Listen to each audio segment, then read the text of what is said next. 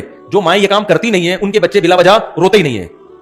جب کوئی معقول ریزن ہوتی ہے تو روتے, ورنہ نہیں روتے. تو یہ جو روحانی عاملوں کے پاس جانے والے لوگ ہیں, شرک کرنے والے لوگ ہیں, شیاطین ان سے کھیلتے ہیں. شیاطین کو پتا ہے کہ یہ ان پر ایمان رکھتے ہیں, لہذا ان کو تنگ کرو. جب یہ عامل کے پاس جائیں گے تو تنگ کرنا چھوڑ دو, اور جو کہ جاتا ہی نہیں ہے تو شیطان کہتا ہے بھائی یہاں ٹائم ویسٹ کرنے کا کوئی فائدہ نہیں ہے, ان کو تنگ کرنے کی ضرورت ہے ہی. میرے اوپر جن کیوں نہیں آ جاتے؟ میں اتنا عاملوں کے خلاف 25-30 سال سے بول رہا ہوں, ایک بھی جن ایسا بھی نہیں کہ کوئی مذاق کر کے چلا گیا ہو میرے ساتھ, بہو کر کے گیا ہو. میں 25 سال سے عاملوں کے خلاف, اور ان کے جو جن چڑیل بھوت کے ڈرامے شروع کیے میں بول رہا ہوں, کوئی ایک بھی نہیں ہے. ہمارے گھر میں بھی سب کچھ ہوتا ہے بھائی, جو نارملی لوگوں کے بچے بیمار بھی ہوتے ہیں, ٹھیک بھی ہوتے ہیں. مجھے نہیں یاد کبھی میں کسی عالم کے پاس گیا ہوں کہ فلیتا کوئی پلیتا. آج ہر دوسرا آدمی فلاں نے کر دیا ہے, فلاں نظر لگا دی ہے. نظر برحق ہے, لگتی ہے, اتنی نہیں جتنی آج کل لوگوں کو کوئی چیز ہی نہیں نظر لگنے کے لیے تمہارے پاس. یار کوئی بہت ہی اچھمبے کا کام ہو تو امکان ہوتا ہے. جیسے یعقوب علیہ السلام کے 11 بیٹے تھے, 11 بیٹے سارے خوبصورت کڑیل جوان, مصر کے ایک دروازے سے داخل ہو رہے ہیں. یوسف علیہ السلام کے بارے میں حدیث میں آتا ہے اکیلے یوسف کو اللہ نے, بخاری مسلم کی حدیث ہے, آدھا حسن اکیلے یوسف علیہ السلام کو دیا ہے. اس کائنات میں جتنا حسن بانٹا ہے نا, اس میں سے آدھا اکیلے کس کو دے دیا؟ یوسف کو. تو ان کے بھائیوں میں بھی تو کچھ چمک ہوگی نا حسن کی. اتنے حسین لمبے لمبے 11 بیٹے جب ایک باپ کے ایک دروازے سے داخل ہوں گے تو نظر لگنا سمجھ میں آتا ہے. اس لیے یعقوب علیہ السلام نے فرمایا متفرق دروازوں سے داخل ہونا. پھر بھی اللہ سے توبہ استغفار کیا کہ جو اللہ چاہے گا ہوگا وہی. میں صرف ایک اسباب کے درجے میں احتیاط کر رہا ہوں. آج 11 بیٹے ہوتے کس کے ہیں؟ ایک آدھ دو بچہ, اس کو نظر لگنے کا کوئی خطرہ, بولو وہ نظر لگے تھے تو 2 رہ گئے تھے, سمجھ رہے ہیں؟ پھر وہ حسن و جمال ہوتا ہے نہ, وہ برگر کھلا کھلا کے تو بچوں کو موٹا کیا جا رہا ہے. اس میں وہ پرسنالٹی نہیں ہوتی, کوئی شخصیت نہیں ہوتی. وہم, عورت کو حسن کی نظر لگ رہی ہے, بچوں کو کسی نے تھوڑی سی تعریف کر دی, کتنا پیارا بچہ ہے, ایک دم اس کو نظر لگ گئی. اتنا زیادہ وہم کی دنیا میں بھائی مسلمان دھستا چلا گیا ہے. مذہب صرف اتنا ہی رہ گیا ہے. مذہب سے جو مسلمان کا تعلق ہے نا وہ اتنا رہ گیا ہے کہ فلانی صورت پڑھنے سے یہ ہو جاتا ہے, فلانی صورت پڑھنے سے یہ ہو جاتا ہے, فلاں سے یہ جن بھاگ جائے گا, فلاں سے چڑیل بھاگ جائے گی, فلاں صورت پڑھنے سے پیسے آ جائیں گے, فلاں صورت پڑھنے سے غربت دور ہو جائے گی, فلاں صورت پڑھنے سے فلاں جگہ شادی ہو جائے گی, فلاں صورت پڑھنے سے یہ ہو جائے گا. بس صحابہ کرام کی اگر زندگی اسی کے گرد گھومتی تو نہ وہ تجارت میں ترقی کرتے, نہ ٹیکنالوجی میں ترقی کرتے, نہ دیگر سائنسی علوم میں ترقی کرتے, نہ پوری دنیا کی باغ ڈور ان کے ہاتھ میں آتی. تو میں تو مذہبی لوگوں کو اس شہر سے نکالنے کی کوشش میں لگا ہوا ہوں. مذہبی لوگوں کو, مذہبی لوگ ٹھیک ہو جائے نا تو اسلام کا امیج دنیا میں اچھا ہو جائے گا. سمجھ میں آ رہی ہے بات کہ نہیں آ رہی ہے؟ تو اس لیے آج سے مر جاؤ مگر کسی عامل کے پاس, بھلے جن آ جائے. پہلے تو نفسیاتی ڈاکٹر کے پاس ہو. 99.9% کیس دماغ کے ہوتے ہیں, کھوپڑی صحیح کام نہیں کر رہی ہوتی. اگر آپ شروع میں نفسیاتی ڈاکٹر کے پاس چلے گئے تو وہ میڈیسن سے کور کر لے گا. نہیں گئے نا شروع میں تو اتنا معاملہ پیچیدہ ہو جاتا ہے کہ پھر وہ جو نفسیاتی ڈاکٹر آپ کے ساتھ تھوڑے دن گزارے گا نا, وہ بھی کسی عامل کے پاس جا رہا ہوگا بیٹھ. تو پاگل کے ساتھ رہ رہے نا, بندہ خود پاگل ہو جاتا ہے. تو جو میں اصل بات کرنے والا تھا کہ ایک تو یہ کہ بچائیں اپنے آپ کو, اور ان چیزوں کی بیس توہم پرستی ہے, کوئی دلیل نہیں ہوتی, بس وہم. تو وہم سے نکالو اپنے آپ کو. اور یہ وہم غیر مسلموں میں بھی بہت ہے. کسی نے کہیں چھوڑ دیا کہ بھائی 13 کا عدد منحوس ہوتا ہے. اب کتنے ممالک ایسے ہیں 13ویں منزل ہی نہیں ہے, 12ویں کے بعد ڈائریکٹ 14ویں شروع ہو جاتی ہے. پتہ نہیں کون سا بابا ان کو کہہ کے چلا گیا تھا کہ 13 کا عدد منحوس ہے. ہمارے یہاں محرم سفر کو منحوس مان لیا. ہم چیخ چیخ کے تھک گئے بھائی, کوئی مہینہ اسلام میں منحوس نہیں ہے, لیکن نہیں کریں گے شادی بیاہ لوگ اس میں. اور جب ان کو کہا جائے نا کرو نکاح محرم میں سفر میں, تو کہتے ہیں کہ فرض ہے کیا, ہم ربیع الاول میں کیوں نہیں کر لیں؟ بھائی فرض واجب تو نہ ربیع الاول میں, نہ سفر میں, نہ محرم میں, نہ رمضان میں. بات یہ ہے کہ آپ کی شادی کی ڈیٹ محرم میں طے ہو رہی تھی, محرم کی بیس پہ جو آپ اس کو ڈیلے کر رہے ہو, اس کا مطلب یہ توہم پرستی ہے. محرم میں شادی ہونا نہ ہونا اتنا بڑا ایشو نہیں ہے. یہ جو آپ کے ذہن میں وہم ہے نا, بغیر دلیل کے فیصلے کرنا, اس کا علاج زیادہ ضروری ہے. سمجھ میں آ رہی ہے بات کہ نہیں؟ اور اس کا علاج جب ہوتا ہے جب آپ اپنے وہم کے اگینسٹ چلنا شروع ہو جائیں. جب آپ اپنے جو وہم پیدا ہو رہا ہے اس کے الٹا چل, جیسے کسی کو وہم ہو رہا ہے نا کہ یہ عامل لوگ میرا کچھ بگاڑ سکتے ہیں, عاملوں کو گالیاں دینا شروع کر دیں. یہ خوف دل سے کیا ہو جائے گا, نکل جائے گا. مجھے ایک بندے نے بتایا کہ کسی عامل کو میں نے برا بلا کہا, اس عامل نے کہا بیٹا تیرے پاس اب 24 گھنٹے ہیں, بس 24 گھنٹے میں پڑھائیاں کر رہا ہوں. میں پڑھائیاں کروں گا, جن آئیں گے, چڑیل آئے گی, بھوت آئے گا, یہ ہوگا, فلانا ہوگا, ڈمکانا ہوگا. تو وہ بندے نے مجھے فون کیا, پرانا قصہ ہے, کہتا ہے مفتی صاحب 24 گھنٹے نا مجھے وہ ہو گیا تھوڑا سا, اللہ خیر کرے, تو میں اس عامل سے سوری کر لوں. میں نے کہا نہیں. کہہ رہے پھر میرا ڈر کیسے نکلے؟ میں نے کہا ڈر ایسے نکلے, فون کر کے اور سنا دے. میں نے کہا 24 گھنٹے سے پہلے جو تو کانپ رہا ہے نا, یہ وہم ہے, اس کے اگینسٹ چلنا شروع. فون اٹھا کے اس کو بول بھائی تو 24 نہیں, تو 12 گھنٹے میں کر لے جو کرنا ہے, اور تیرے باپ میں وہ طاقت ہی نہیں ہے. تو تھوڑا معذرت کے ساتھ ابیوزو لینگویج استعمال کر رہا ہوں, لیکن اب تمیز سے نہیں ان لوگوں کو سمجھایا جاتا. بولے تو ایسا کر, چڑیل نہیں, تو چڑیلوں کی سردار بھیج میرے پاس, اور میں یہاں بیٹھوں, میرے گھر آ کے پڑھائیاں کر دوں, دیکھتا ہوں آج تیرے میں دم کتنا ہے, آج میں دیکھتا ہوں. میں نے کہا اگر یہ ہو رہا ہے نا, یہ جو ہے ایسے کر کے اس کو ڈانٹ رہے ہیں کہ جی دیکھیں وہ دیکھیں کائنڈلی آپ پلیز دیکھیں پلیز. میں نے کہا پھر 24 نہیں 12 گھنٹے میں تیرے ساتھ وہ کچھ ہو جائے گا جتنا تو سمجھ رہا ہے نا اس کا ڈبل ہو جائے گا. وہم تو ایک بہت بڑی بیماری ہے. آپ جب ایک فرض کر لیتے ہیں نا تو بہت نقصان ہوتا ہے آپ کو. تو یہ نکالو گے نا اپنے آپ کو, اپنی عورتوں کو بھی نکالو اس عذاب سے. کوئی جن چڑیل بل فرض آ بھی گیا تو سورہ فلق سورہ ناس پڑھ کے دم کرو, امام صاحب سے بولو وہ دم کر دیں گے, بس اس سے زیادہ آگے بڑھنے کی ضرورت نہیں ہے. پیشنٹ ٹھیک ہو جائے تو بھی یہی علاج ہے, ٹھیک نہیں ہو تو بھی یہی علاج, اس سے زیادہ آگے بڑھنا نہیں ہے. اول تو جب یہ کانفیڈنس پیدا کرو گے تو آئے گا ہی نہیں جن. میں نے ایسے لوگوں کو دیکھا راتوں کو اکیلے قبرستان میں سوتے ہیں. آپ میں سے کوئی بھی رات قبرستان جائے نا 2 بجے, کوئی نہ کوئی چڑیل نظر آئے گی. گورکن کو کبھی نظر نہیں آتی, یہ جو ہمارا انڈرورلڈ سے آگے قبرستان ہے نا, یہاں بہت لوگوں نے سرکٹے دیکھے ہیں. میں نے آج تک کوئی سرکٹا جتنے دیکھے جڑے ہوئے سر والے لوگ ہی دیکھے ہیں, لیکن رپورٹیں ہیں کہ ہم نے وہ پاپوش کے قبرستان میں سرکٹا دیکھا, اور وہ بتانے والے بھلے نیک لوگ ہوتے ہیں بھائی, ان کے دماغ میں چونکہ ایک وہم پیدا ہو گیا, ان کو سرکٹا بھی نظر آئے گا, ایک آنکھ والا بھی نظر آئے گا, چڑیل بھی نظر آئے گی, بھوت بھی نظر آئیں گے ان کو.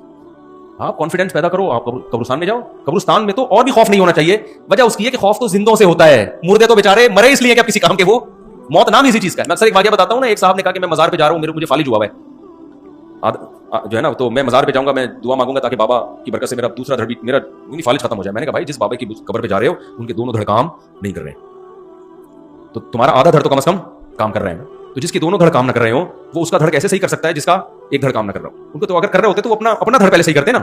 تو مردوں سے تو بیچارے ویسے ہی خوف نہیں ہونا چاہیے, لیکن جن چڑیل بھوتوں کے جتنے واقعات قبرستانوں سے متعلق ہیں, اتنے کہیں اور سے متعلق نہیں. نظر بھی آ جاتے ہیں لوگوں کو, وہم ہوتا ہے. تو اس لیے اپنے آپ کو نا ریالٹی کی دنیا, گھر میں چوری ہو رہی ہے, چور کا پتہ نہیں چل رہا, جن پہ مت ڈالو. بہت کیس میں نے ایسے پکڑوائے, لوگ کہہ رہے یار کوئی بھی چوری نہیں کر رہا, پتہ نہیں لاک کہاں سے کھل جاتا ہے. میں نے کہا اندر ہی کا چور ہے. کہہ رہے نہیں ہمارے گھر میں. میں نے کہا بھائی ہو نہیں سکتا. میں نے کہا خفیہ کیمرہ لگا دو کہیں سے. تو بینکوں سے چوری ہوتی ہے, کبھی دیکھا بینک نے حساب کتاب میں گڑبڑ آ رہی ہے بینکوں میں نا, سال کے آخر میں آڈٹ ہوتا ہے نا, پورا کروڑوں روپے کا حساب, پتہ چلا جی کروڑوں روپے میں گڑبڑ ہو رہی ہے. کبھی دیکھا بینک کے جو آڈٹ کرنے والے ہیں انہوں نے کہا اس دفعہ کچھ چڑیل کا کیس لگ رہا ہے, یا کوئی جن نے لاکر سے پیسے نکالے.